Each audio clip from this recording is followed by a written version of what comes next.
There are a tremendous number of hidden aspects to Soho, places that people who live and work here will pass every day and never notice. It's my job to find out about them and to share them with people. My name's Peter Berthoud, and if you'd like, I'd love to show you the Soho that I love. The reason that I first got interested in Soho, I was born in South Africa actually. I came over here as a small kid and met my grandparents at Piccadilly Circus. They were staying at the Regent Palace Hotel, so we did all the hugs and kisses and stuff, and then my granddad took me out to Piccadilly Circus and said, "This is the centre of the universe." And coming from Africa, it was very easy to believe this. Suddenly you're surrounded by bright lights, this big city throbbing, more people than I've ever seen before in my life, and then day by day, more culture than I'd ever experienced in my life. 80 theatres, the British Museum, Natural History Museum, the Victoria and Albert, everything that we've got in London. The diversity of people struck me as very odd when I first arrived in London. It's people from all over the world that I had never seen before, languages that I'd never heard spoken. The sheer vibrancy of the capital. Since then I've travelled and I've been around, and I don't think anywhere else even comes close to the diversity and the excitement and the energy of London. Soho has always been a bohemian part of London and a very accepting part of London, so naturally it would attract interesting little works of art and artistic expression like this, and it appears that Westminster Borough Council's powers do not include the power to remove sculptures. There are various sculptures on the sides of buildings. There's very little painted street art, and I think that's partly because every borough has a different policy. So in Westminster there is a zero tolerance policy towards graffiti, any painting, scratching or drawing on a wall.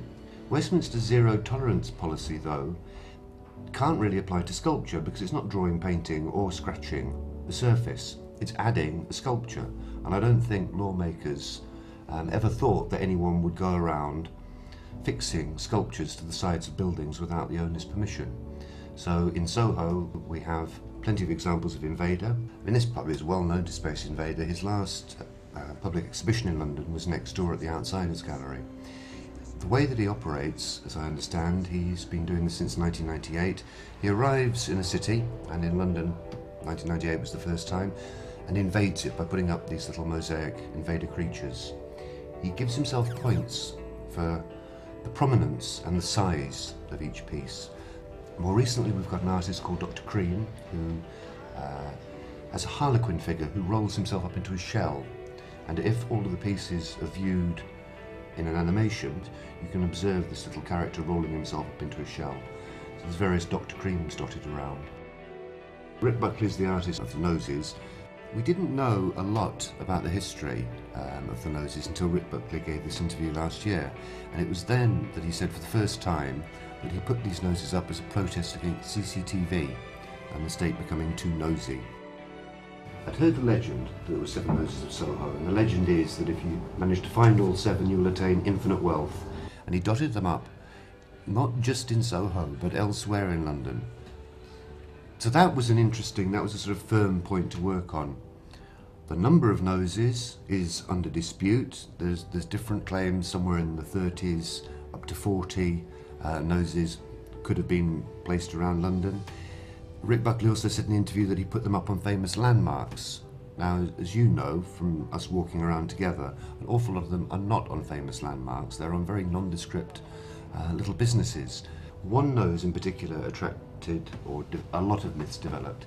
There's one nose on a very famous London landmark that taxi drivers pass virtually every day. And taxi drivers, being what they are, they've got a fare in the back, and the fare says, "What's that?" and points up at the nose. Rather than admit ignorance, they'd rather make up a good story. So the stories that have developed around that particular nose were that it was Nelson's nose and it was rubbed for good luck, or Duke of Wellington's nose and it was rubbed for good luck, or it was Napoleon's nose and it was rubbed to show disrespect. There's also one which really throws people off the scent. It's the first one that most people discover, and it's a very large nose, but that was a homage to Rick Buckley. That was put up in 2001, because most people will spot that one first and think, oh right, now I know what I'm looking for, and they'll go around Soho looking for 7 noses about this size when they should be looking for 7 about that size. Once I'd found them all, I decided that I would launch a tour. I expected it to be of limited appeal and there to be only a certain number of London nerds who would want to go on it. And I had to decide what I most wanted to do. So I looked back on my career and decided that the things that had given me most pleasure were bringing groups of young people up to London.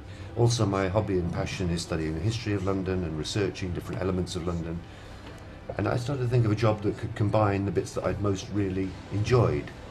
And tour guiding seemed to be the perfect marriage. No spreadsheets, no Ofsted, meet nice people, a job that I absolutely love, a job that changes constantly, stretches me constantly because people will ask me to research the most bizarre things, and then it's up to me to research, whether it's in Soho or anywhere in London. No, I enjoy research, so I enjoy walking. I walk probably 50-60 miles a week, and I love London, and I've got a fabulous job.